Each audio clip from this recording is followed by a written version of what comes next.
Hello.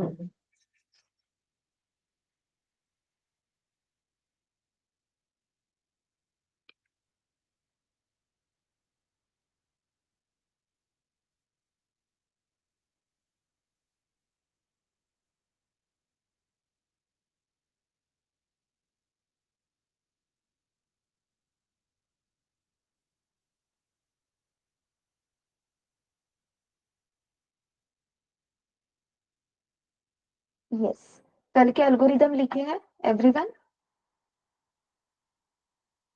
Try किए हैं।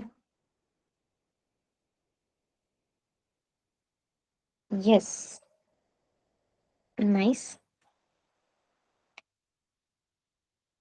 कोई ऐसा क्वेश्चन था जो डिफिकल्ट लग रहा है?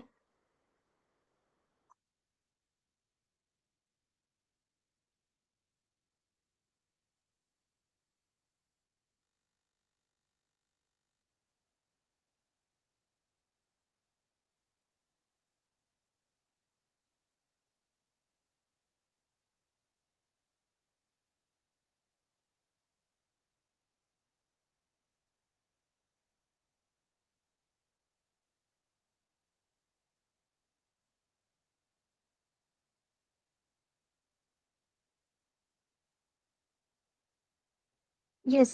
किसी क्वेश्चन में किसी को कोई डाउट? सारे क्वेश्चन सॉल्व हो गए? इफ यस तो हम आगे बढ़ सकते हैं। बताओ क्या हुआ है exactly exactly?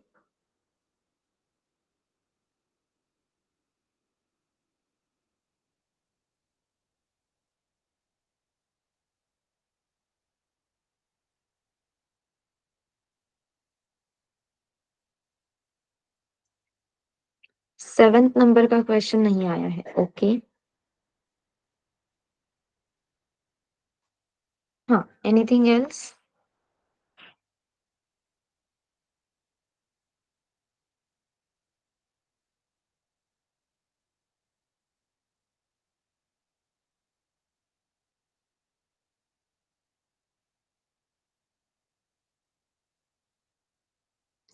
Find total length of wire required for n fences around rectangular box horizontally. Okay. तो हमें 7th क्वेश्चन आज डिस्कस करना है, और 7th क्वेश्चन डिस्कस होने के बाद फिर हम नेक्स्ट टॉपिक देखेंगे। Okay everyone, just give me a minute, screen share करती हूँ।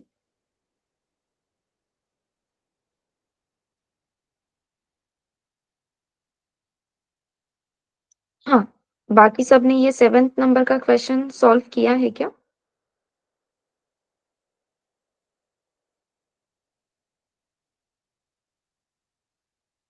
यस। जया, साक्षी। अच्छा, सॉल्व नहीं किया लेकिन डाउट भी नहीं है, ऐसा है क्या?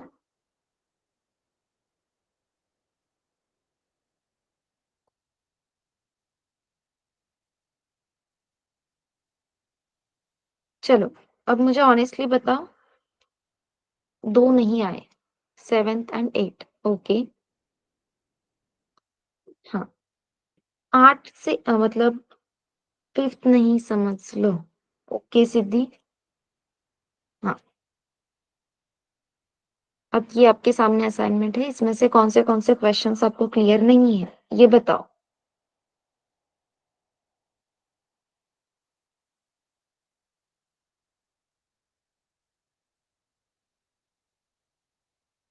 5th and 7th। Okay.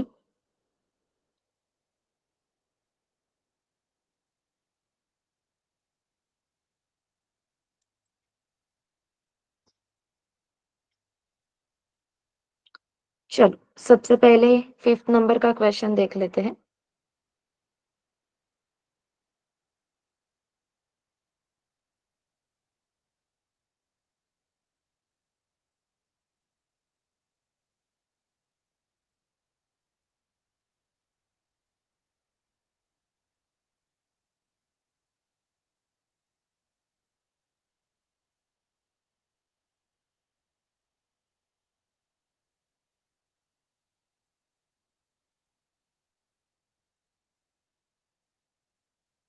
Fifth and seventh question, okay.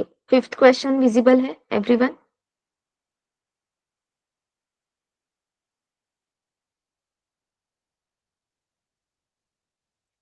Yes.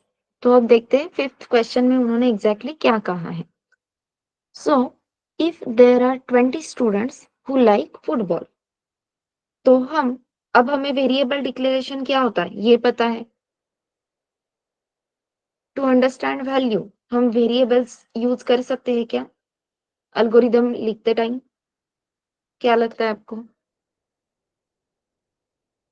तो यस, हम अल्गोरिदम्स लिखते टाइम वेरिएबल्स यूज कर सकते हैं। तो सबसे पहले स्टेप 1 अपनी क्या रहेगी? As usual start. Then step 2 में जो उन्होंने फर्स्ट सेंटेंस दिया है, फर्स्ट सेंटेंस में उन्होंने क्या बताया? There are 20 students who likes football. तो store number of student who likes football, ये हम बोल सकते हैं जिन स्टूडेंट्स को फुटबॉल पसंद है उन्हें हम एफ बी बोल देते हैं। So store number of students who likes football using F B variable name. हमने ये नंबर ऑफ स्टूडेंट का काउंट स्टोर कर लिया। देन स्टेप 3, अब आगे का सेंटेंस पढ़ो। 30 स्टूडेंट्स हु लाइक्स बैडमिंटन। तो again store number of students who likes badminton. ठीक है।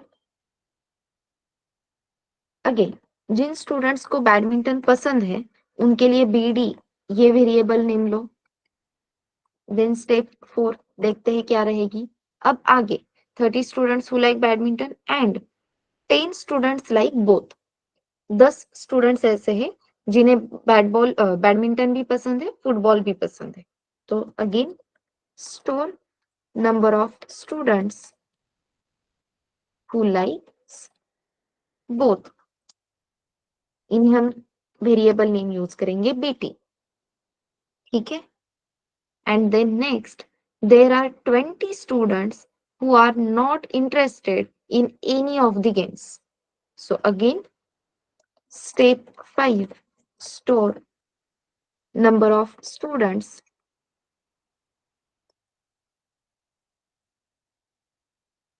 who are not interested. अब नॉट इंटरेस्टेड वाले जो स्टूडेंट्स हैं उन्हें हम बोल देते हैं NI, that means not interested. And then how many students, how many total number of students are there, तो पूरे क्लासरूम में टोटल नंबर ऑफ स्टूडेंट्स कितने हैं ये आपको फाइंड आउट करना है। सो लेट अस सी, ऐसा समझ लेते हैं ये है आपकी क्लासरूम। ठीक है। देन उन्होंने बताया इस क्लासरूम में 20 स्टूडेंट्स को फुटबॉल पसंद है। तो ये है वो 20 स्टूडेंट्स जिन्हें फुटबॉल पसंद है।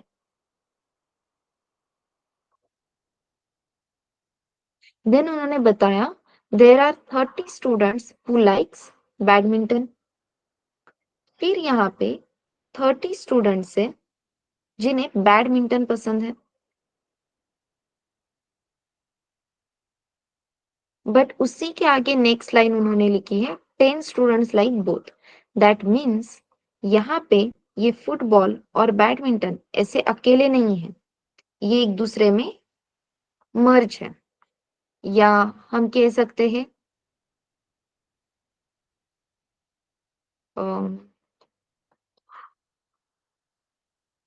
फुटबॉल और बैडमिंटन में कुछ स्टूडेंट्स कॉमन है, ऐसा हम सिंपली बोल देते हैं। ठीक है। तो ये कुछ ऐसे दिखेगा। तो यहाँ पे है आपके football, that means F B, total 20 students. यहाँ पे आपके है बैडमिंटन के student, that means B D, 30 students. और इन यहाँ पे ये जो इंटरसेक्शन है, इस इंटरसेक्शन में आपके 10 स्टूडेंट्स है जिन्हें दोनों भी पसंद है। क्लियर है? तो ऐसा है क्या कि फुटबॉल के 20 अलग है, बैडमिंटन के 30 अलग है और ये 10 बोथ वाले अलग है? नहीं। फुटबॉल में जो 10 है वही 10 लोगों को बैडमिंटन भी पसंद है। ये वाला सिनेरियो है यहाँ पे, क्लियर है?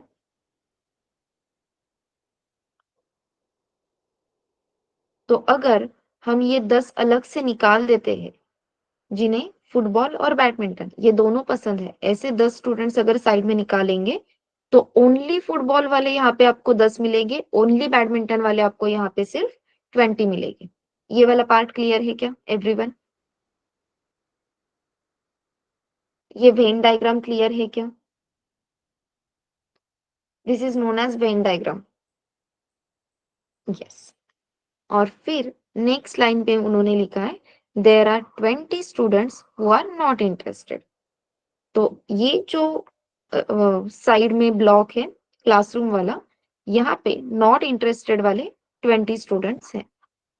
ठीक है, अब आपको सब मिला के टोटल कितने स्टूडेंट्स हैं ये कैलकुलेट करना है। ओके, तो हमें सिर्फ क्या करना होगा, फुटबॉल के 20 प्लस बैडमिंटन के 30, सो 20 प्लस 30, ये आंसर आपको 50 मिलेगा। लेकिन 10 स्टूडेंट्स ऐसे हैं जो फुटबॉल में भी प्रेजेंट है और बैडमिंटन में भी प्रेजेंट है, दोनों जगह पे ये 10 स्टूडेंट्स प्रेजेंट है।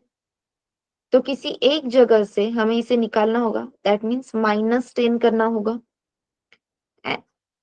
फिर ये जो कैलकुलेशन है इसमें हमें ऐड करना होगा प्लस नॉट इंटरेस्टेड। ठीक है, क्योंकि हमें टोटल नंबर ऑफ स्टूडेंट्स चाहिए। सो 20 plus 30, answer will be 50। 50 minus 10, क्योंकि ये 10 स्टूडेंट्स दोनों जगह पे है तो हम किसी भी एक जगह के ही 10 स्टूडेंट्स काउंट करेंगे, तो दूसरी जगह पे जो 10 स्टूडेंट्स है उन्हें हमें माइनस करना होगा। That's why 20 plus 30 minus 10 plus जो स्टूडेंट्स नॉट इंटरेस्टेड है वो स्टूडेंट्स। फॉर्मूला मिल गया to calculate total number of students. Yes everyone?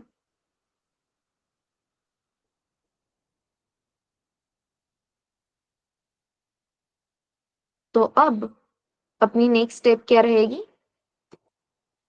Step 6, calculate total number of students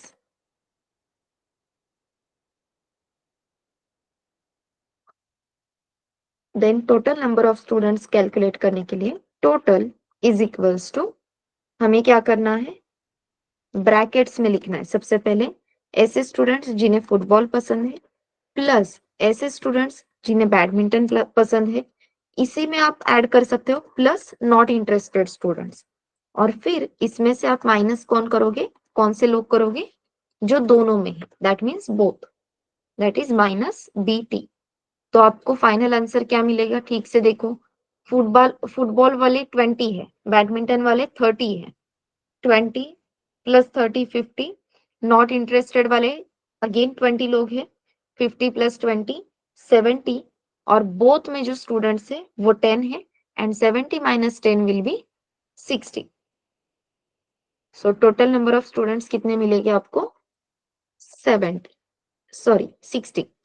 then step 7, print total number of students, and step 8 will be stop। Question number 5 सबको clear है?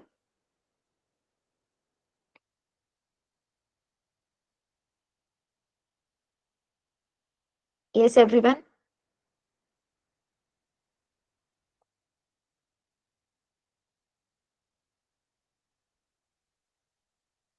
Yes. Then I think आपने कहा था question number 7, right?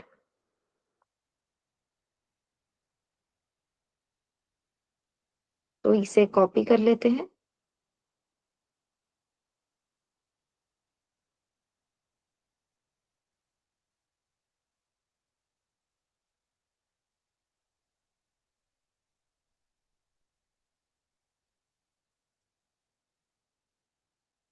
हाँ, तो again 7th number का question समझने से पहले हमें एक डायग्राम की जरूरत है, सो दैट हमें ये क्वेश्चन जल्दी से समझ में आ जाएगा। उन्होंने क्या बोला है, Find total length of wire required for n fences around rectangular box horizontally. तो अपने पास रेक्टेंगुलर बॉक्स होना जरूरी है। ये है आपका रेक्टेंगुलर बॉक्स। इस बॉक्स को अच्छे से समझने के लिए हम 3D डायग्राम निकालने की कोशिश कर लेते हैं थोड़ी सी।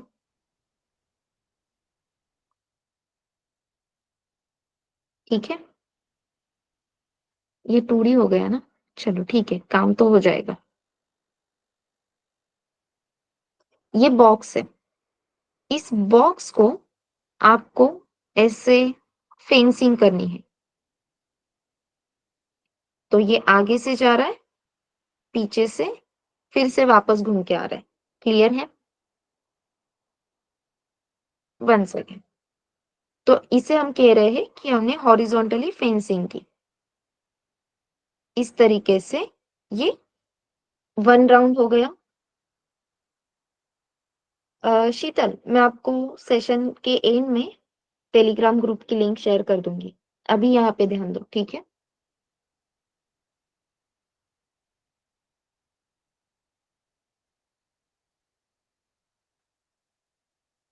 ये बॉक्स सबको क्लियर है?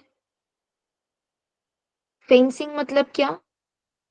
इस बॉक्स को हमें कवर अप करना है एक वायर से। तो ये फेंसिंग कैसे कवर हो रही है अभी, ये क्लियर है क्या? यहाँ से स्टार्ट किया, एक साइड हो गई, फिर दूसरी साइड हो गई, ये इस तरीके से, देन ये थर्ड साइड और ये पीछे की 4th साइड।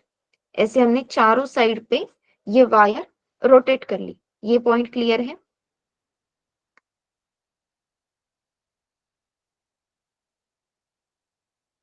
यस। अभी जो मैंने वायर रोटेट की यहाँ पे, फिर से एक बार हम कर लेते हैं। तो अभी एक राउंड कंप्लीट हुआ, 1, ये ऐसा एक राउंड पूरा कंप्लीट हो गया अपने बॉक्स से।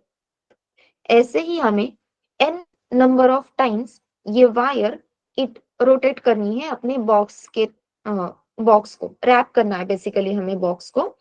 और ये वायर से हम बॉक्स को कितनी बार रैप करेंगे, यूजर जितनी बार बताता है उतने टाइम। जैसे कि अभी फॉर एग्जांपल अज्यूम करो, आपने मुझे बताया कि मैम 4 टाइम हमें फेंसिंग करनी है, इसे फेंसिंग कहा जाता है।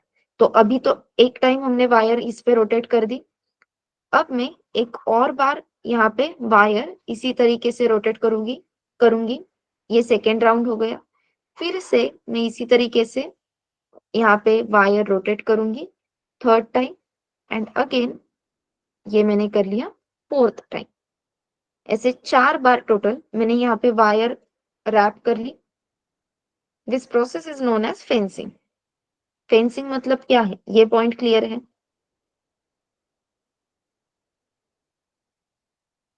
स्क्रीन विजिबल है क्या एवरीवन? प्राजक्ता, आपका कैमरा ऑन है। आकाश, एक बार नेटवर्क चेक कर लेना, ठीक है? Yes.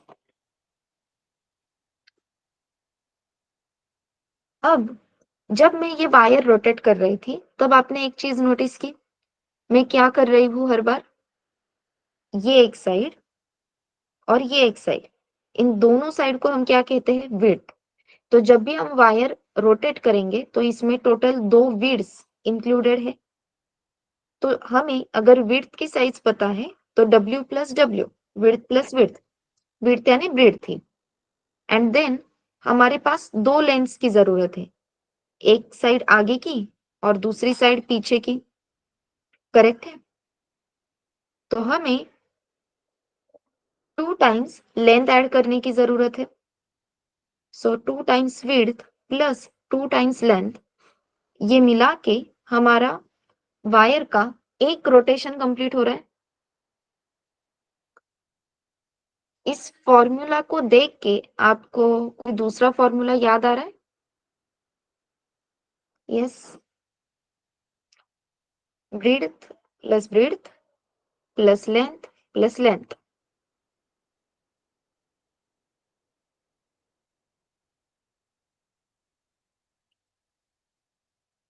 Perimeter of rectangle find out किया है, 2 टाइम्स लेंथ प्लस ब्रेड्थ, याद है? यस। तो अगर यहाँ पे हम रेक्टेंगल का पेरीमीटर फाइंड आउट कर लेते हैं तो हमें अब समझ में आ जाएगा कि एक टाइम, वन टाइम अगर हमें वायर से पूरे बॉक्स को हॉरिजॉन्टली रैप करना है तो कितनी वायर लगेगी। ऐसे आपको कितनी बार करना है, n टाइम्स। तो आपको क्या करना होगा, पेरीमीटर इंटू n। अब क्वेश्चन क्लियर है?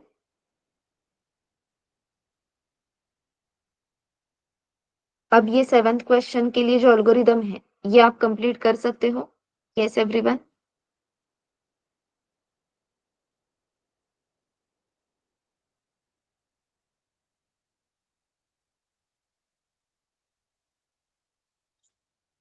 यस।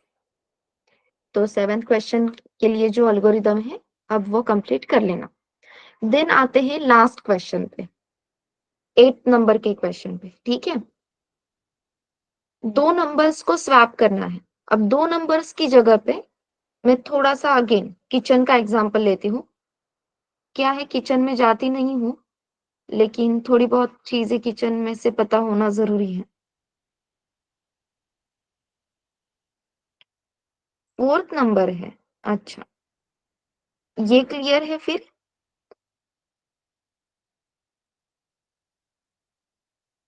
ओके। फोर्थ क्वेश्चन में आपको पता है रूम का एरिया है 144 स्क्वायर मीटर और अपने पास जो टाइल्स होते हैं वो टाइल्स है 12 स्क्वायर सेंटीमीटर। ये 12 नहीं है, साइज ऑफ 12 बाय 12 यानी 12 स्क्वायर सेंटीमीटर की आपकी टाइल्स है। अब यहाँ पे यूनिट का प्रॉब्लम है, यहाँ पे मीटर यूज हुआ है, यहाँ पे स्क्वायर सेंटीमीटर यूज हुआ है। तो आपको पहले क्या करना है, इस मीटर को सेंटीमीटर में कन्वर्ट कर लो। देन आप यहाँ पे देख सकते हो कि अपने एक टाइल्स की जो साइज है वो कितनी है, 12 स्क्वायर सेंटीमीटर। सिंपल, मैंने आपको कहा 60 रुपीज के एप्पल्स है, ठीक है, 60 रुपीज में 12 एप्पल्स आते हैं। तो एक एप्पल की प्राइस कितनी, ये आप कैसे फाइंड आउट करोगे?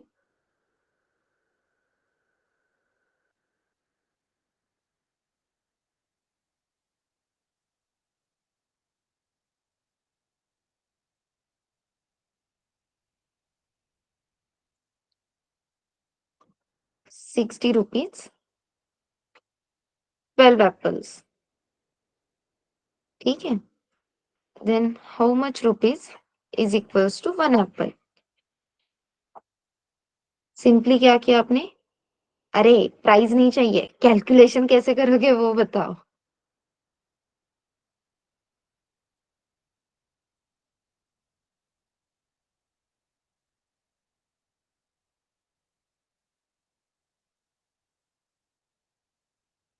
सिंपली क्या लिखोगे, परफेक्ट, 60 डिवाइड बाय 12। अब यही क्वेश्चन में घुमा देती हूँ, ठीक है। यहाँ पे मैंने बताया 5 रुपीज का एक एप्पल है, तो 60 रुपीज में कितने एप्पल्स आएंगे। अब आप क्या करोगे, 60 डिवाइड बाय 5। सेम सिनेरियो है, आपके पास एक बड़ी सी स्क्वायर रूम का एरिया है, एरिया ऑफ रूम, और इस रूम में हमने छोटे छोटे स्क्वायर साइज के ही टाइल्स बिठाए हैं। तो ऐसे आपको कितने टाइल्स लगेंगे ये फाइंड आउट करना है, और आपको एक टाइल्स का एरिया बताया है। तो आप सिंपली क्या करोगे, area of room divide by area of tiles.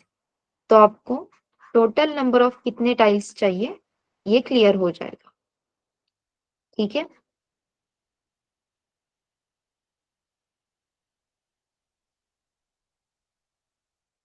ये साक्षी अब क्लियर है, फोर्थ क्वेश्चन।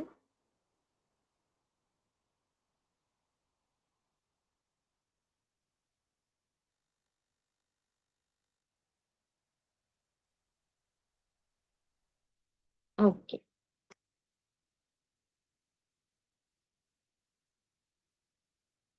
तो फोर्थ, फिफ्थ एंड सेवेंथ, ये तीनों क्वेश्चंस मैंने एक्सप्लेन कर दिए हैं।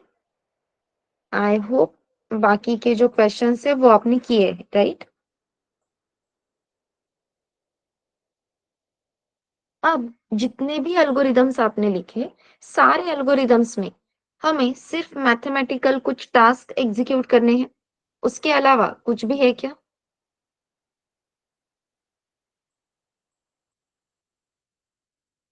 तो अगर ये क्वेश्चंस आपको यूजिंग प्रोग्राम सॉल्व करने हैं, तो कौन सी चीज की जरूरत है आपको?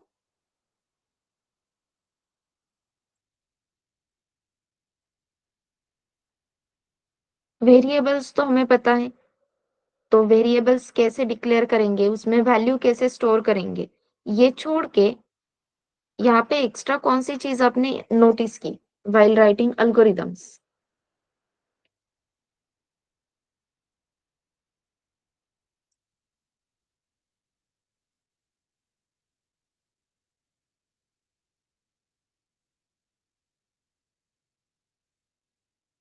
Mathematics. Okay, syntax, steps, perfect. तो स्टेप बाय स्टेप इम्प्लीमेंटेशन करना है, यस। हमें वैल्यू स्टोर करने हैं, यस। तो वैल्यूज कैसे स्टोर करने हैं, ये हमें पता है। उसके बाद जो भी क्वेश्चन दिया है उसे सॉल्व करने के लिए फॉर्मूला क्या है, ये भी हमें पता है।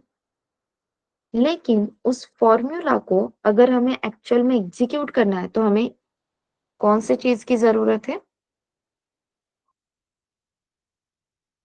Operators, correct.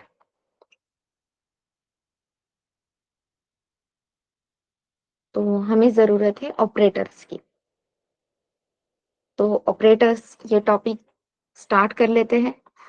देखते हैं कितने टाइप के ऑपरेटर्स अपने प्रोग्रामिंग में अवेलेबल है, कौन से टाइप के ऑपरेटर्स हैं। ठीक है। तो yes, as we know, there are three types of operators.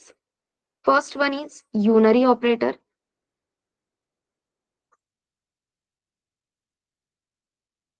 Second one is binary operator.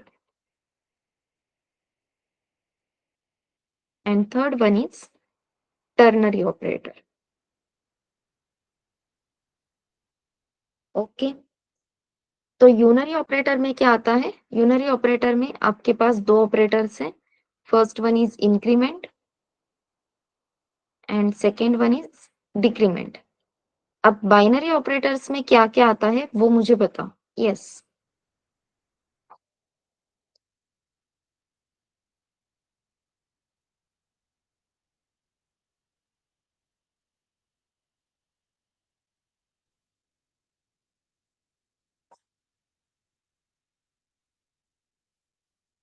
बोलो, बाइनरी ऑपरेटर्स में क्या क्या आएगा?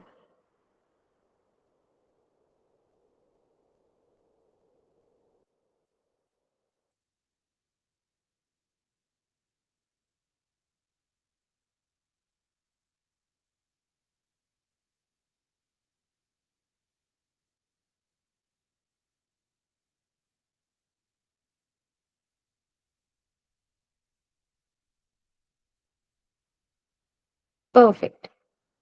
अब बाइनरी ऑपरेटर्स में आपने सबने प्लस माइनस डिवीजन मल्टीप्लिकेशन के साइंस तो दे दिए, लेकिन इन सारे ऑपरेटर्स को मिला के क्या कहा जाता है? Arithmetic operators.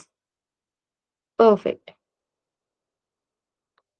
So first one is arithmetic operator.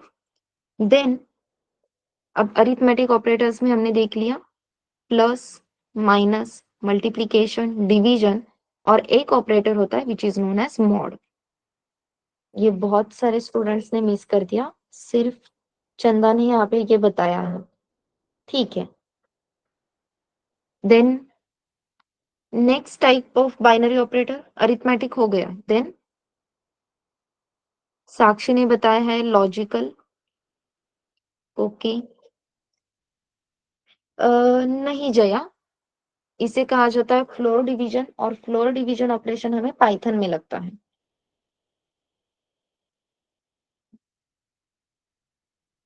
Yes, so logical operator and relational operators. फिर लॉजिकल ऑपरेटर्स में क्या आएगा? लॉजिकल ऑपरेटर्स में आता है and or. So and is represented as this, or is represented like this. Relational operator में आएगा आपका greater than, less than, exactly equals to, not equals to, correct, assignment operator, then greater than equals to, less than equals to. Binary operator में और क्या रह गए? Assignment operator है, arithmetic operator है, लॉजिकल है, रिलेशनल है। Which operator is missing?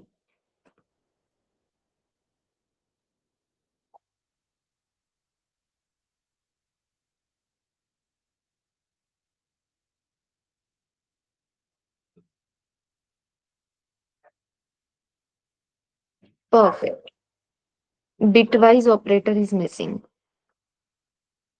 तो यहाँ पे रहता है अपना बिटवाइज ऑपरेटर। अब बिटवाइज ऑपरेटर्स में क्या आने वाला है? And or, left shift, right shift, XOR, NOR. ठीक है, these are the bitwise operators. Operators में भी बहुत सारी कैटेगरीज है, बहुत सारे ऑपरेटर्स हमें देखने हैं, तो हम इस पूरे टॉपिक को ऐसे हल्के में नहीं ले सकते, इसे सिंसियरली करना है। देन आते हैं टर्नरी ऑपरेटर पे। So there are total two ternary operators. First one is colon, second one is question mark. Correct, colon and question mark. अब इंक्रीमेंट डिक्रीमेंट हमने कहा, तो ये क्या होता है? सो टू टाइम्स प्लस का sign is known as increment, two time minus का sign is known as decrement. अब ये कैटेगरीज ऐसे क्यों है?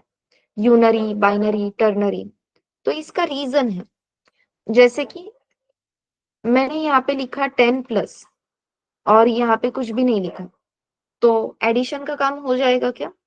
सिर्फ लिखा है 10+, प्लस के बाद मैंने कुछ भी नहीं लिखा, तो मेरा काम हो सकता है क्या? नो, मुझे कंपलसरी प्लस साइन के बाद वैल्यू लिखनी ही होगी। सो 10+12 अगर मैं लिखती हूँ तभी एडिशन पॉसिबल है। यहाँ पे 10 नहीं है, सिर्फ मैंने लिखा +12, तो एडिशन पॉसिबल है क्या? यस एवरीवन, सिर्फ +10 लिखा तो एडिशन पॉसिबल है क्या? नहीं पॉसिबल। तो कंपलसरी हमें यहाँ पे 10+12, सो बेसिकली ये जो आप लिख रहे हो 10 and 12, these are known as operands. इन्हें क्या बोलते हैं? ऑपरेंड्स। तो अगर आपको एडिशन का मतलब एडिशन एग्जीक्यूट करनी है, तो एडिशन के लिए कंपलसरी 2 ऑपरेंड्स का होना जरूरी है, तभी आप एडिशन परफॉर्म कर सकते हो। Same goes with subtraction, multiplication, division and mod operator. अगर आपके पास 2 ऑपरेंड्स नहीं रहेंगे, तो आप कोई भी अरिथमेटिक ऑपरेशन परफॉर्म नहीं कर सकते हो। देन मुझे चेक करना है 10 12 से ग्रेटर है क्या, तो बस मैंने सिर्फ लिख दिया 10 greater than 10 greater than what, ये मैंने बताया ही नहीं, तो अपना रिलेशनल ऑपरेटर काम करेगा क्या? नहीं कर सकता। सेकेंड ऑपरेंड की कंपलसरी जरूरत है। So operator which requires two operands, operators which require two operands are known as binary operators, और इसलिए हम इसे क्या बोल रहे हैं? Binary operator. क्योंकि यहाँ पे कंपलसरी हमें कितने ऑपरेंड्स की जरूरत है? 2 ऑपरेंड्स की। Then come to the unary operator. Unary operator में हमें सिर्फ एक ही ऑपरेंड लगता है, और एक ही ऑपरेंड लगता है इसलिए हम इसे यूनरी ऑपरेटर बोलते हैं। एंड टर्नरी ऑपरेटर में we require total 3 operands।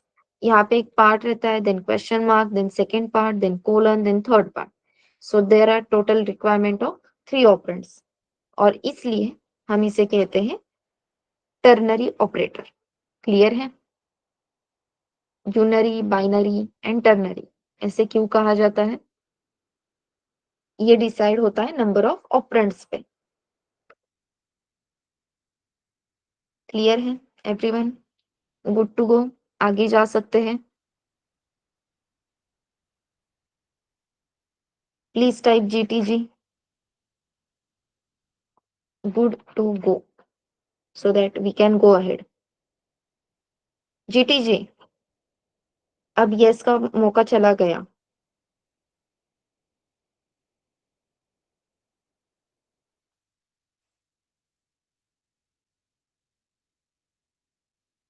सिर्फ मुझे गुड मत बोलना, ठीक है? हाँ।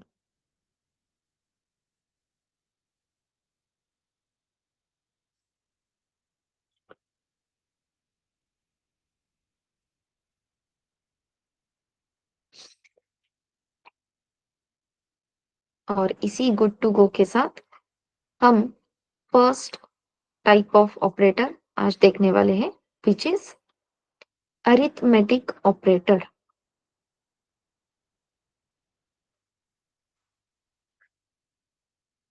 सबसे पहले हम क्या देखने वाले हैं? Arithmetic operators.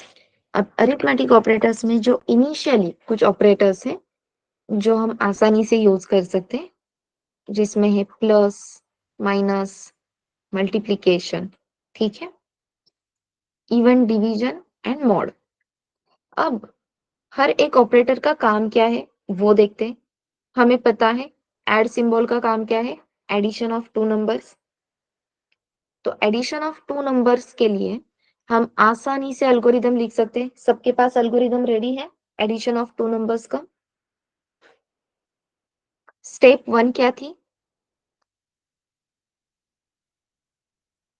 स्टार्ट। और अपने कोड का स्टार्टिंग पॉइंट, एंट्री पॉइंट क्या रहता है?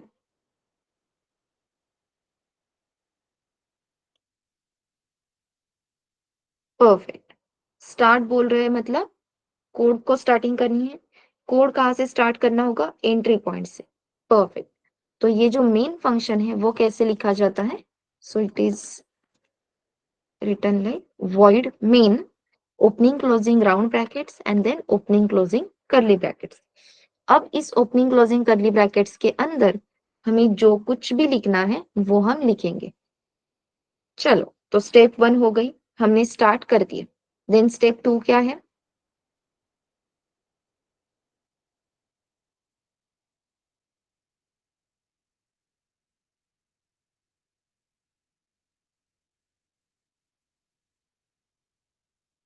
आज हम कमेंट्स का यूज भी करके देख लेते हैं।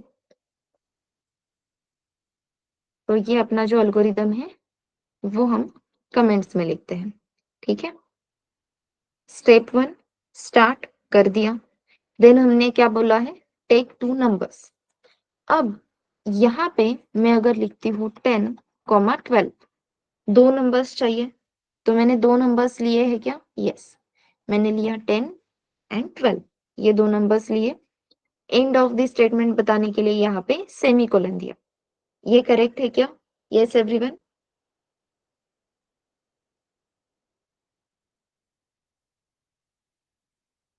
नो, क्यों?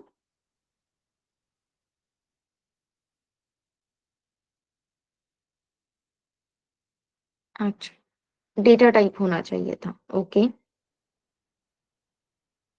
तो ये क्यों गलत है वो देखते हैं। Fine everyone?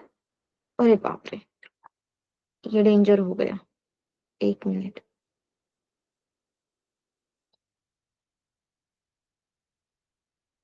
हाँ, so yes, as we know, entry point क्या है अपना? Main. Main is a function. तो अपनी स्टैक में, नहीं नहीं, ये भी गलत है, रुको। अपने स्टैक फ्रेम में मेन फंक्शन की स्टैक फ्रेम ओपन हो जाएगी। हमने यहाँ पे लिखा 10 and 12, सिर्फ नंबर्स मेंशन किए हैं। तो 10, ऑब्वियसली 10 है तो इंटीजर वैल्यू ही है, अपने कंपाइलर को उतने समझ में आ जाता है। तो 10 को एज ए इंटीजर वैल्यू अपना कंपाइलर स्टोर करेगा। इंटीजर वैल्यू है तो स्टोर करने के लिए 4 बाइट्स लगेंगे। देन हमने लिखा 12, यहाँ पे हमने 12 स्टोर कर दिया। अगेन इंटीजर वैल्यू है, कंपाइलर को समझ में आ रहा है, तो कंपाइलर ने इसे भी 4 बाइट्स असाइन कर दिया। मुझे बताओ 10 और 12 कौन से लोकेशन पे है, ये आपको पता है क्या?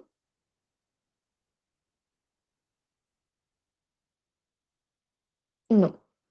10 और 12 इस वैल्यू को आइडेंटिफाई करने के लिए आपके पास कोई आइडेंटिफायर है क्या? इज देयर एनी आइडेंटिफायर जो 10 और 12 इन वैल्यूज को समझ सकता है, ढूंढ सकता है? नो।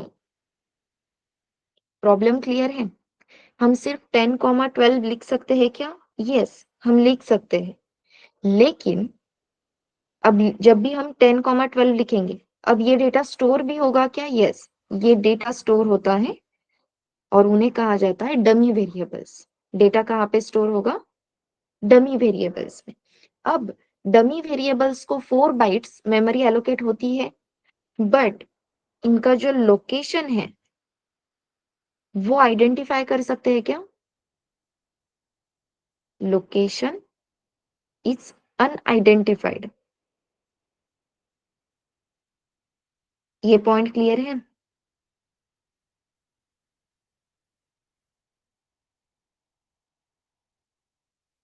सो 10 और 12 लिख सकते हैं क्या? यस। ये मेमोरीज में स्टोर हो जाएगी क्या? यस। लेकिन मेमोरी में कहाँ पे स्टोर है? ये लोकेशन ही अनआइडेंटिफाइड है, और लोकेशन अनआइडेंटिफाइड होने की वजह से हम 10 और 12 वैल्यूज को आइडेंटिफाई कर सकते हैं क्या? Not able to identify. Problem clear है एवरीवन?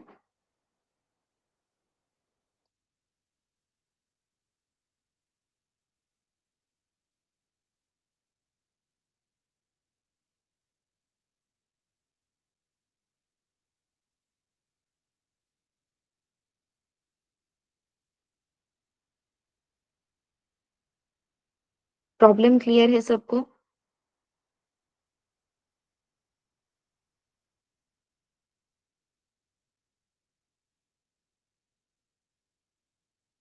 यस। तो फिर इसके लिए सॉल्यूशन क्या? लोकेशन अनआइडेंटिफाइड क्यों है? क्योंकि उसे कुछ आइडेंटिटी ही नहीं है, इसकी वजह से हम आइडेंटिफाई नहीं कर पा रहे। तो हम 10 और 12 ये दोनों नंबर्स को आइडेंटिटी प्रोवाइड कर सकते हैं क्या?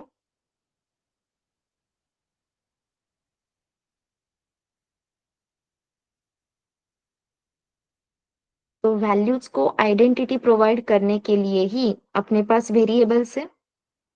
याद आया?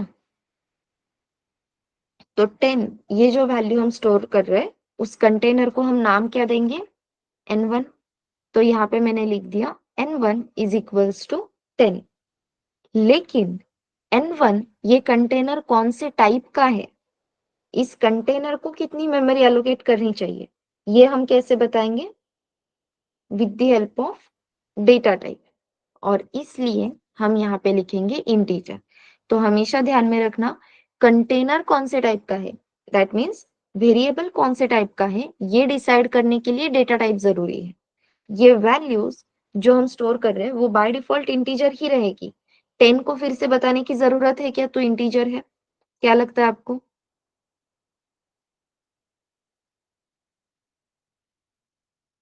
ये देखो, आई नो आज फ्राइडे नाइट है, ठीक है? फ्राइडे नाइट को पढ़ाई करने का दिल नहीं करता है, ये भी पता है। देन जब हम इंडस्ट्री में जाते हैं तो फ्राइडे नाइट को काम करने का भी मन नहीं होता है, पार्टी का मन करता है, क्योंकि दूसरे दिन छुट्टी रहती है, सैटरडे आता है ना। सैटरडे संडे छुट्टी है, ये सोच के हमें फ्राइडे नाइट को काम करने का थोड़ा भी मन नहीं करता है। I know that. हाँ, लेकिन प्लीज रिप्लाई दो, क्योंकि अभी तक अपने इतने अच्छे दिन नहीं आए हैं, या अभी तक हम उस मुकाम तक नहीं पहुंचे हैं जहां पे हम फ्राइडे नाइट को भी एंजॉय कर सके। ओके? तो जैसे रोज रिप्लाईज आते हैं वैसे ही रिप्लाईज दो।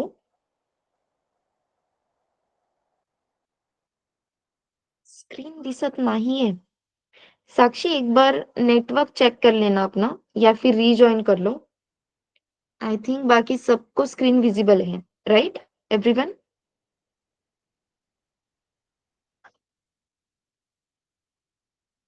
यस।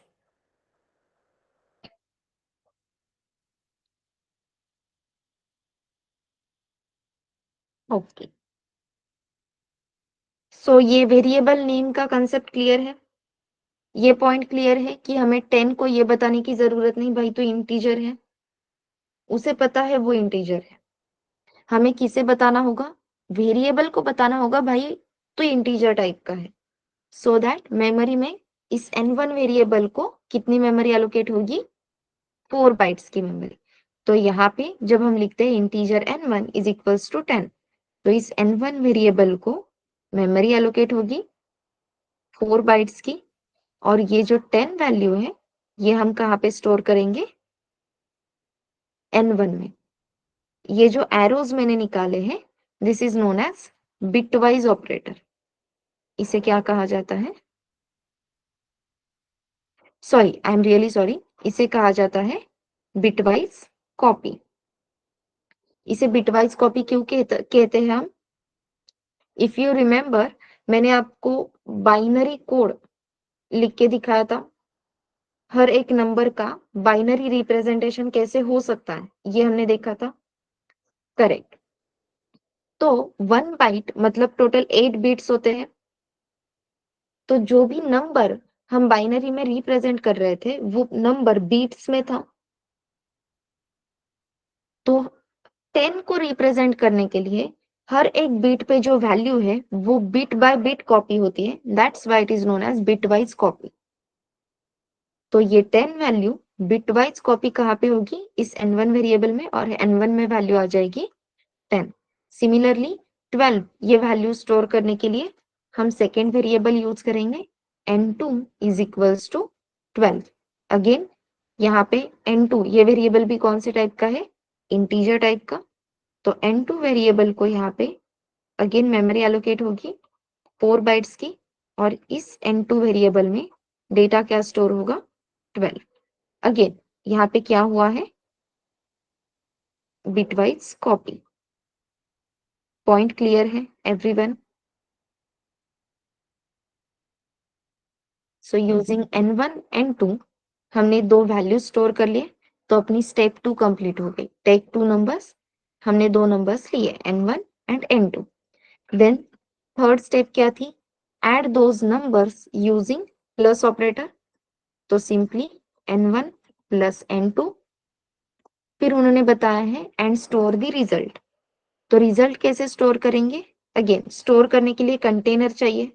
कंटेनर मतलब वेरिएबल। दो इंटीजर दो इंटीजर वैल्यूज की एडिशन अगर आप स्टोर कर रहे हो तो जो वेरिएबल है वो भी कौन से टाइप का चाहिए? इंटीजर। एडिशन को ही हम सम भी बोलते हैं। सो हमने एक वेरिएबल लिया integer sum. Using this sum variable हम एडिशन स्टोर करेंगे, एंड देन उन्होंने बताया है डिस्प्ले और प्रिंट रिजल्ट।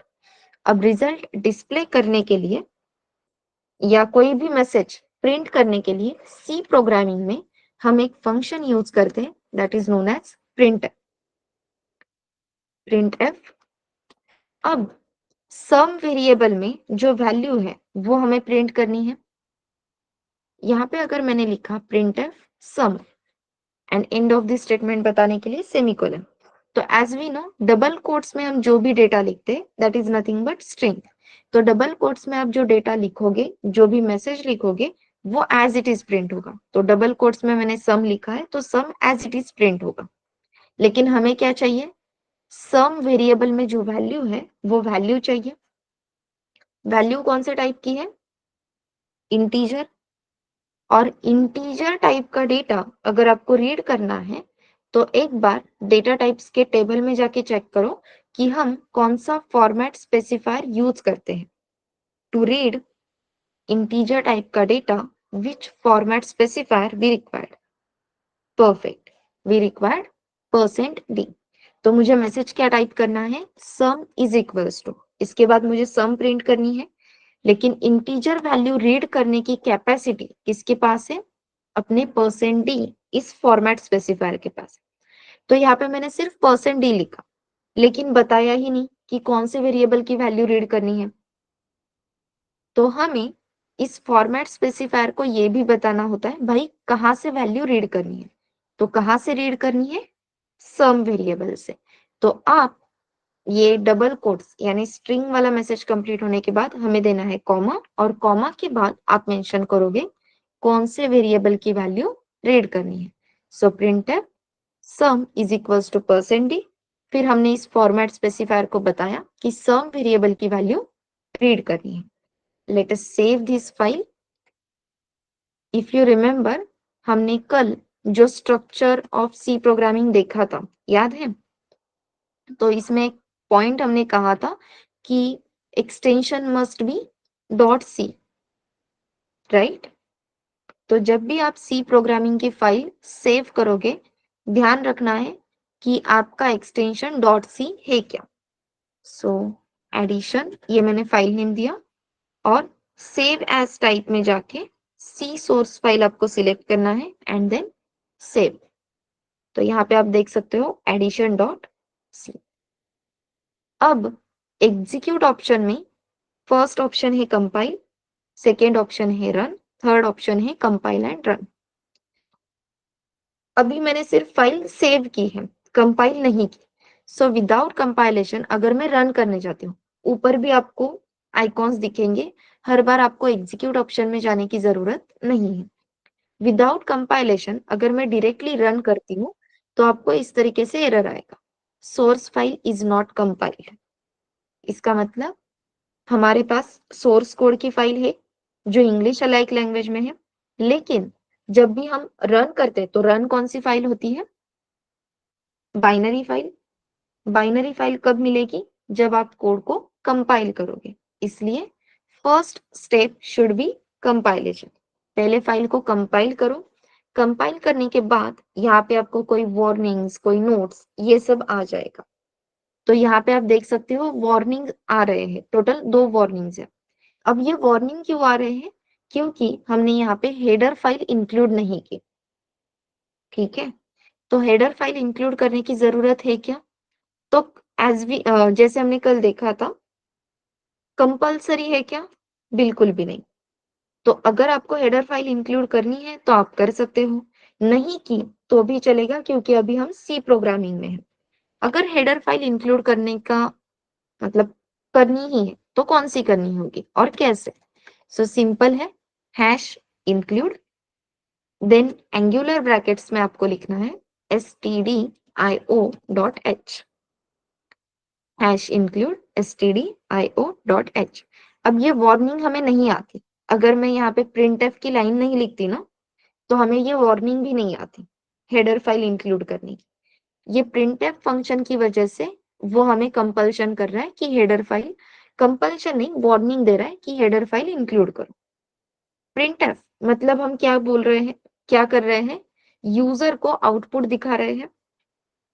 इस stdio डॉट मतलब stdio इसका फुल फॉर्म क्या है, स्टैंडर्ड इनपुट आउटपुट। तो यहाँ पे अपने पास आउटपुट की प्रोसेस हो रही है, तो आउटपुट के प्रोसेस के लिए हेडर, जो हेडर फाइल रिक्वायर्ड है वो इंक्लूड कर लो। इसकी वजह से हमें अभी वार्निंग थी।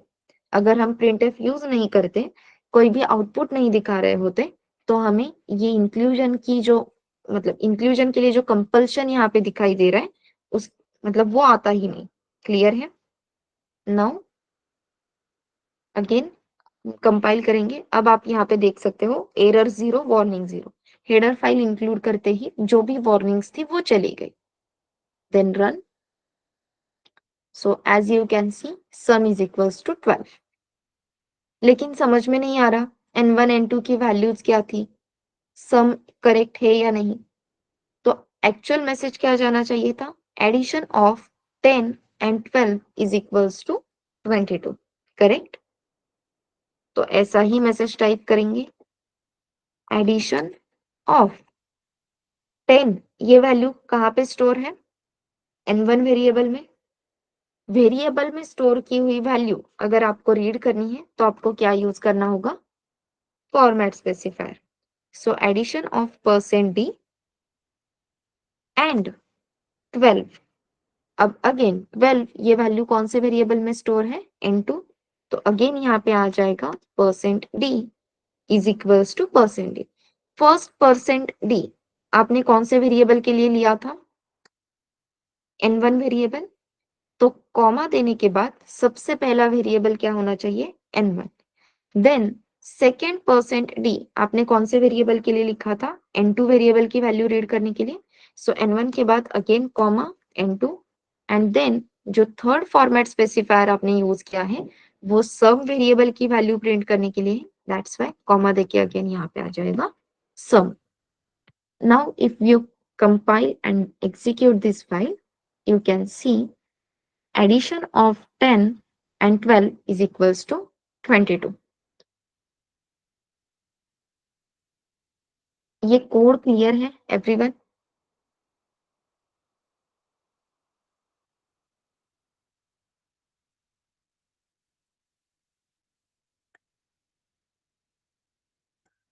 यस। ऐसे ही अभी जो हमने क्वेश्चन देखा था पेंसिल्स के लिए, हमें total length of wire find out करनी थी, राइट? तो मुझे आप स्टेप बाय स्टेप इम्प्लीमेंटेशन बता सकते हो उस क्वेश्चन के लिए?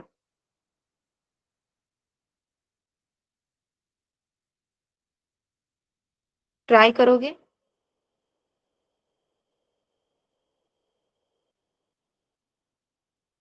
Yes everyone. ओके। हाँ, सबसे इम्पोर्टेंट, न्यू फाइल जब क्रिएट करोगे, फाइल ऑप्शन में जाने के बाद जब आप न्यू पे जाओगे तो सोर्स फाइल और प्रोजेक्ट दो ऑप्शन है। तो हमें सोर्स फाइल सिलेक्ट करनी है, प्रोजेक्ट बिल्कुल भी सिलेक्ट मत करो। क्लियर है?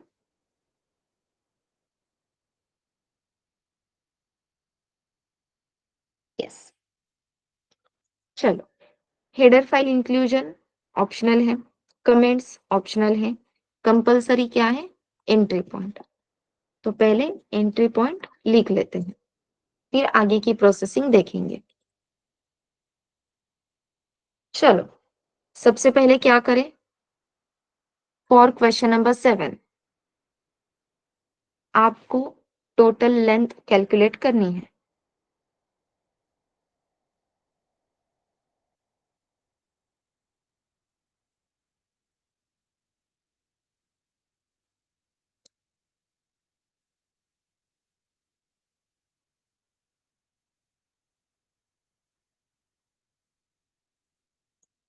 इसका एल्गोरिदम मैंने लिखा नहीं है, आपको बताना है।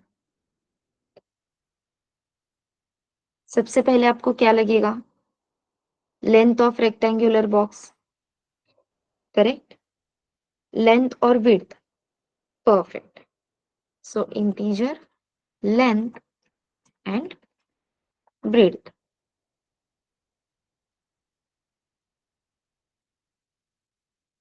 तो आप एक ही लाइन में दो वेरिएबल्स डिक्लेयर कर सकते हो। तो मैंने दो वेरिएबल्स डिक्लेयर किए, integer length comma breadth and then semicolon. अब आपको उस बॉक्स की लेंथ स्टोर करनी होगी, उस बॉक्स की ब्रेड्थ स्टोर करनी होगी। तो सिंपली हम क्या लिखेंगे? Length is equals to, for example box की लेंथ है 10 and then breadth is equals to, box की ब्रेड्थ है फॉर एग्जाम्पल 7। तो लेंथ और ब्रेड्थ जो भी वैल्यू थी हमने स्टोर कर ली।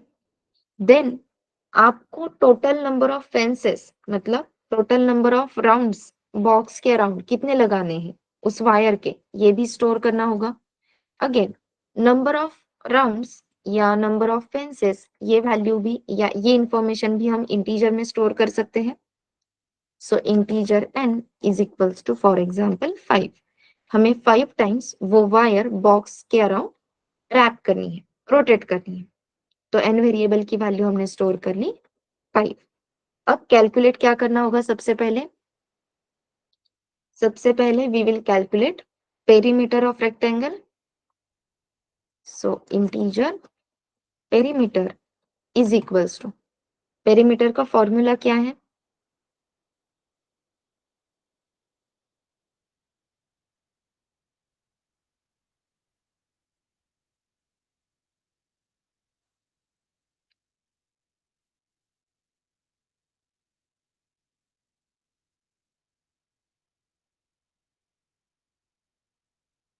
परफेक्ट। लेकिन मैं कोडिंग में कभी भी ऐसे नहीं लिख सकती, two in bracket length plus breadth, ऐसा हम कोडिंग में लिख सकते हैं क्या? नहीं। तो आपको मैन्युअली बताना होगा कि भाई यहाँ पे मल्टीप्लीकेशन है। कैसे बताएंगे? Two into in bracket length plus breadth, correct है फॉर्मूला?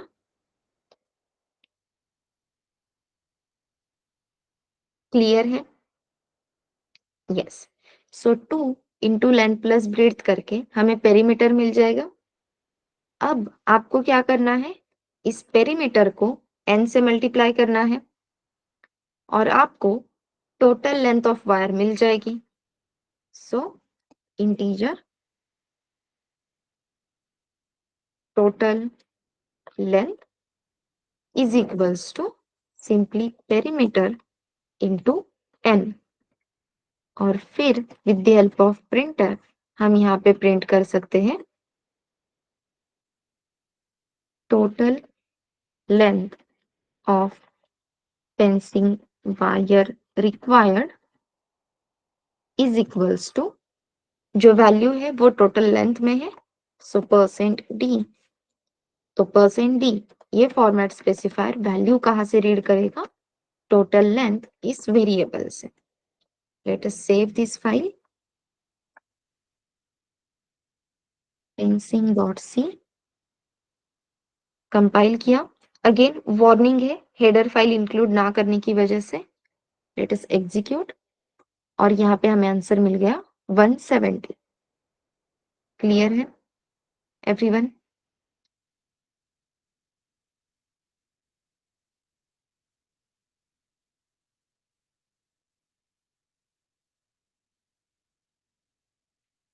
तो कल जो असाइनमेंट मैंने आपको शेयर की थी, सारे क्वेश्चंस में, टोटल 8 क्वेश्चंस है, 8 क्वेश्चंस में हमें सिर्फ assignment operator, addition, subtraction, multiplication, division, यही 5 ऑपरेटर्स यूज करने हैं, करेक्ट?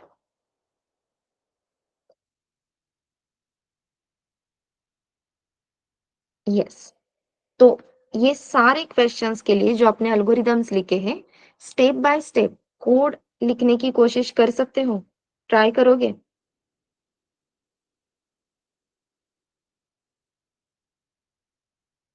तो एल्गोरिदम्स लिखना क्यों जरूरी था, ये सबको क्लियर है? और इसलिए अपने algorithms step by step detailed manner में चाहिए थे। तो कोड लिखते टाइम हमें फिर से कुछ एक्स्ट्रा सोचने की जरूरत नहीं, सिर्फ अगर हम स्टेप भी फॉलो करते हैं तो अपना कोड रेडी हो जाएगा। मजा आ रहा है? कुछ तो कर रहे हैं? Yes.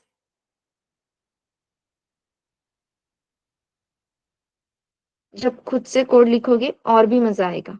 So please please please request है मेरी, कोई भी गूगल पे जाके कोड नहीं देखेगा। नहीं आ रहा है वैसे ही रहने दो, हम फिर से अल्गोरिदम के स्टेप बाय स्टेप मैनर में उस कोड को लिखेंगे, तो आप उस प्रोसेस को एंजॉय करोगे। एक बार गूगल की आदत लग जाती है, यूट्यूब की आदत लग जाती है, वो छूटना बहुत ही मुश्किल है। और इसी तरीके से हमने पूरे कॉलेज के दिन बर्बाद किए हैं। अब क्लास में ऐसे मत करना, ठीक है? ओके। तो आपको सारे अरिथमेटिक ऑपरेटर्स के मीनिंग पता है, एडिशन, सब्ट्रैक्शन, मल्टीप्लिकेशन, डिवीजन। आपके लिए जो नया ऑपरेटर है वो है मॉड। तो मॉड ऑपरेटर का काम क्या है, ये मैं आपको एक बार एक्सप्लेन कर देती हूँ, और डिवीजन और मॉड में क्या डिफरेंस है ये भी। तो जब भी आप डिवीजन ऑपरेटर यूज करते हो, जैसे कि मैंने यहाँ पे लिखा 45 डिवाइड बाय 5, आंसर क्या आएगा?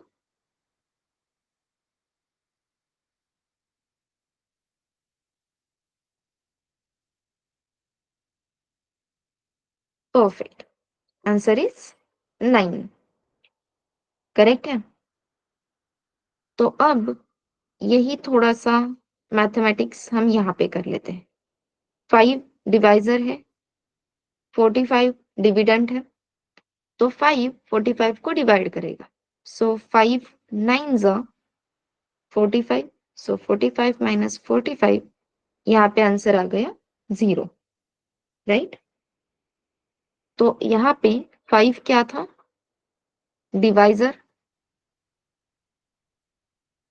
45 क्या था, डिविडेंड, 9 क्या है, this is known as quotient, and 0 is known as remainder. तो आपका जो डिवीजन का ऑपरेटर है वो हमेशा आपको क्या देगा, कोशेंट, और आपका मॉड ऑपरेटर जो है वो आपको क्या देगा, रिमाइंडर। पॉइंट क्लियर है everyone?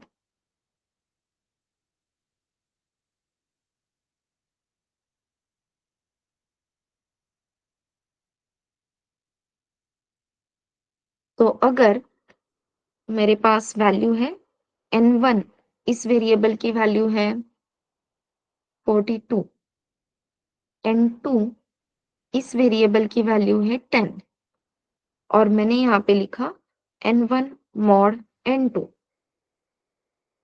Result is equals to n1 mod n2।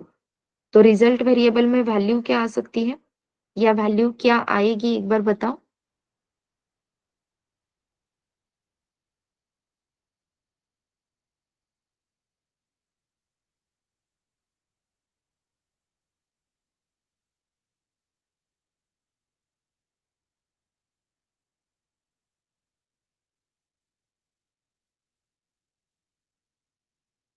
Okay,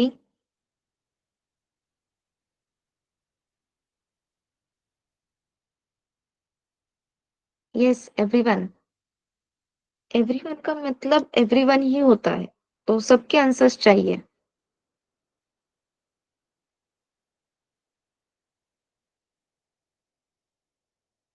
perfect. 42 को अगर हम 10 से डिवाइड करते हैं तो रिमाइंडर क्या रहेगा, 2, और मॉड ऑपरेटर हमें क्या देता है, हमेशा रिमाइंडर। चलो एक और एग्जांपल देख लेते हैं।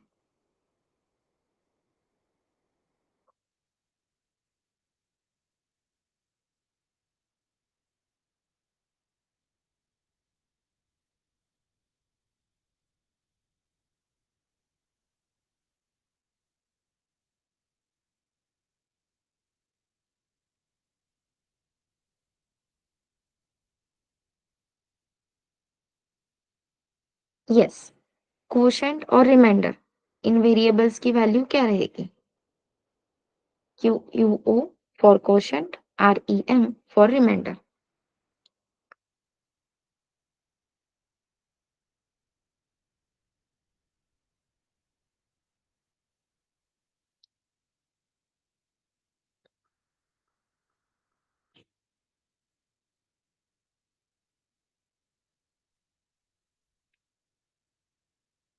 वेरिएबल नेम और उसमें वैल्यू क्या रहेगी, so quotient is equals to what and remainder is equals to what, ये लिख के देना है।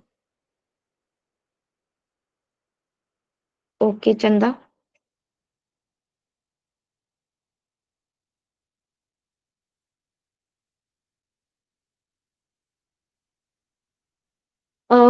साक्षी, ये इंटीजर वैल्यूज है, तो इंटीजर वैल्यूज में हम डेसिमल पॉइंट स्टोर नहीं कर सकते, तो यहाँ पे सिर्फ कंप्लीट नंबर ही आएगा। ओके,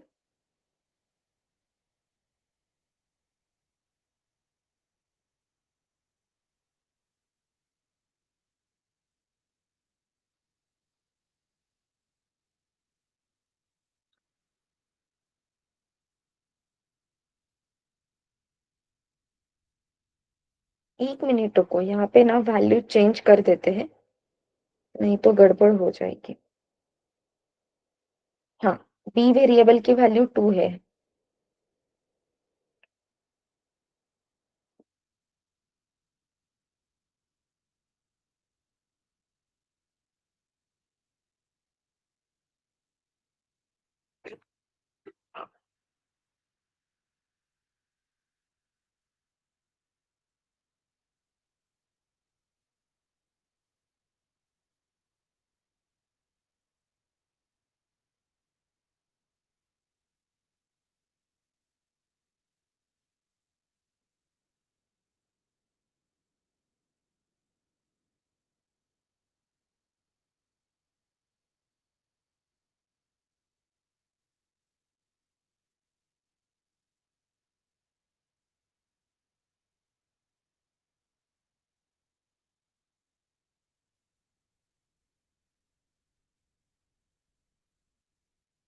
707117।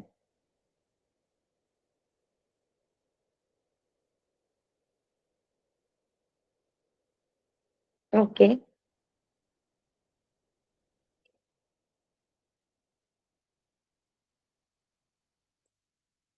दिमाग को सिर्फ वेरिएबल नेम्स पे नहीं रखना है, ऑपरेटर्स पे भी रखना है। इसीलिए मैंने नेम ऐसे दिए हैं, क्वोशंट एंड रिमाइंडर। ठीक से देखो और आंसर बताओ एवरीवन।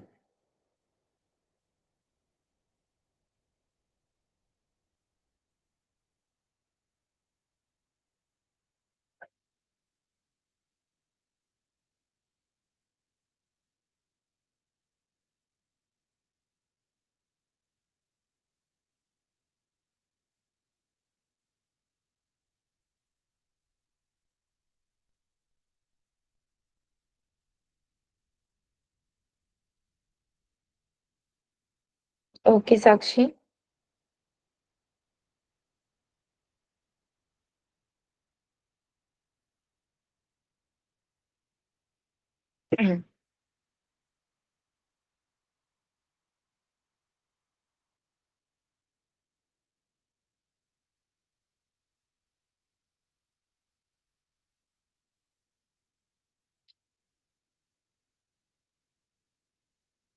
ओके वैशाली।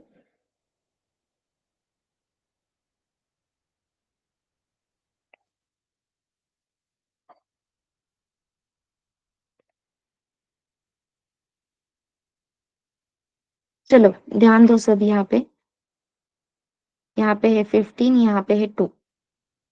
2 7 जा 14, 14 माइनस, यहाँ पे 1 आ गए। साक्षी, यहाँ पे रिमाइंडर 1 रहेगा, ये पॉइंट क्लियर है क्या? तो रिमाइंडर जीरो जीरो आने के यहाँ पे चांसेस ही नहीं है। ठीक है, अब देखो आपका मॉड ऑपरेटर क्या देता है आपको? Remainder. So because of mod operator आपको क्या मिलेगा? Remainder which is 1। तो आपके कोशंट इस वेरिएबल में क्या स्टोर हो जाएगा? 1। सिर्फ शिवानी का आंसर करेक्ट था,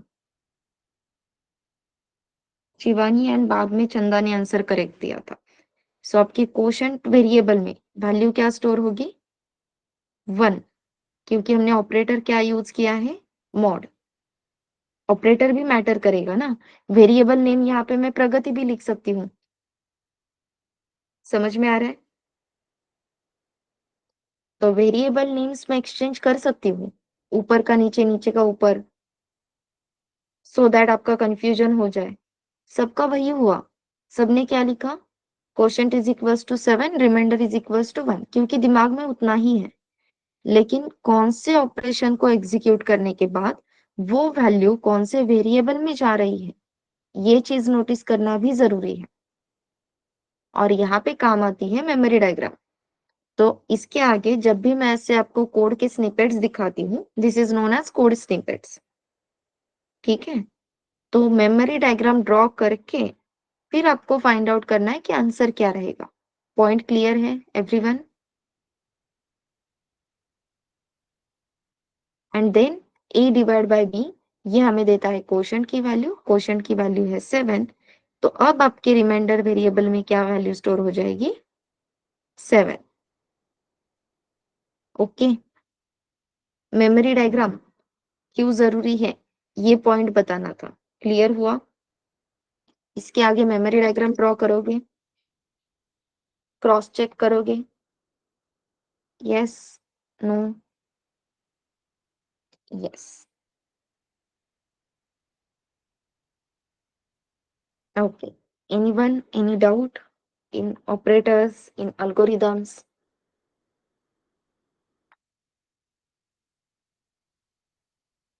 अभी तक जो हमने पॉइंट्स क्रिएट किए थे, सारे पॉइंट्स की लिंक लग रही है?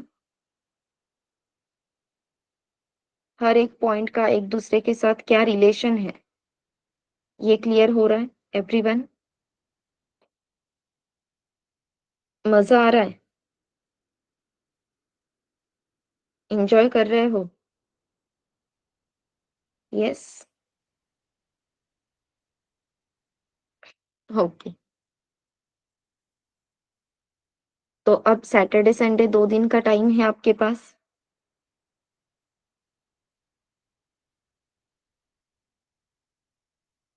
तो 2 दिन के टाइम में आपने जो भी एल्गोरिदम्स लिखे हैं, वो सारे एल्गोरिदम्स को कोड में कन्वर्ट करने की कोशिश करोगे? एटलीस्ट ट्राई तो करोगे?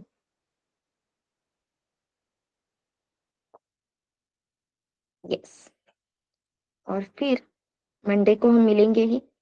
फिर मंडे को अगर कोई डाउट है, तो वो भी क्लियर हो जाएगी। आई थिंक मंडे से आपकी लैब भी स्टार्ट हो रही है, ठीक है? आपको 2 लैब सेशंस रहेंगे मंडे से। एक मॉर्निंग में रहेगा 8 बजे और दूसरा थोड़ा-सा आफ्टरनून में, बहुत ही दोपहर में वगैरह नहीं, 11 बजे रहेगा। सो ऐसे 2 लैब सेशंस आपको मिलने वाले हैं। दोनों लैब ट्रेनर्स बहुत अच्छे हैं। तो जो भी डाउट्स है, शायद ऐसे हो सकता है कि लेक्चर से पहले ही आपके सारे डाउट्स क्लियर हो जाएँगे, दोनों लैब सेशंस में।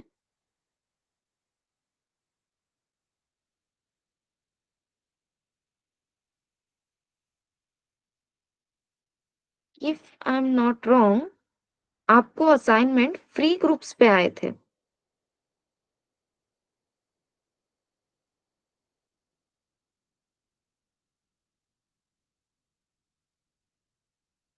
यस शीतल, टेलीग्राम ग्रुप्स की लिंक मैं आपको शेयर करती हूँ। Just a minute.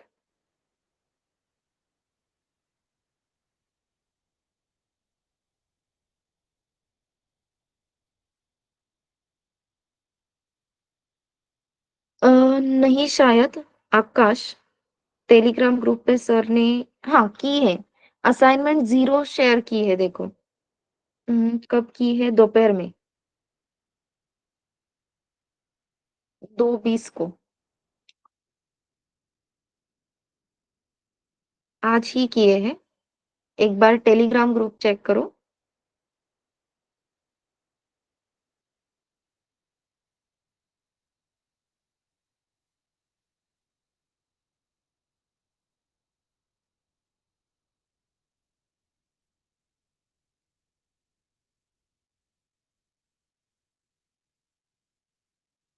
शीतल, ये लिंक से to join Telegram group.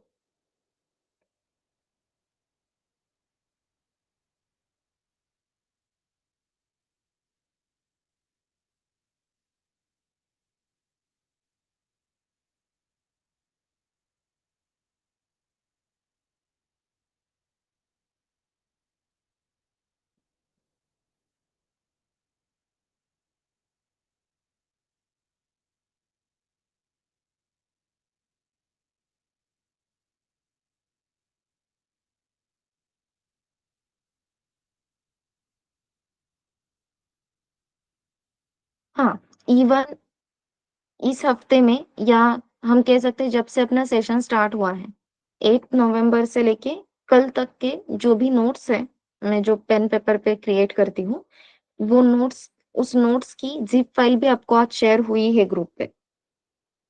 8 to 14 November zip file करके है, तो वो ज़िप फाइल आप देख लो, आपको नोट्स भी मिल जाएँगे, ठीक है?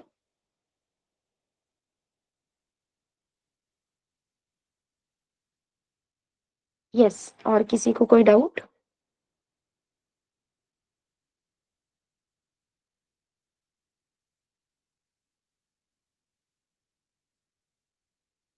चलो देन, शैल वी स्टॉप?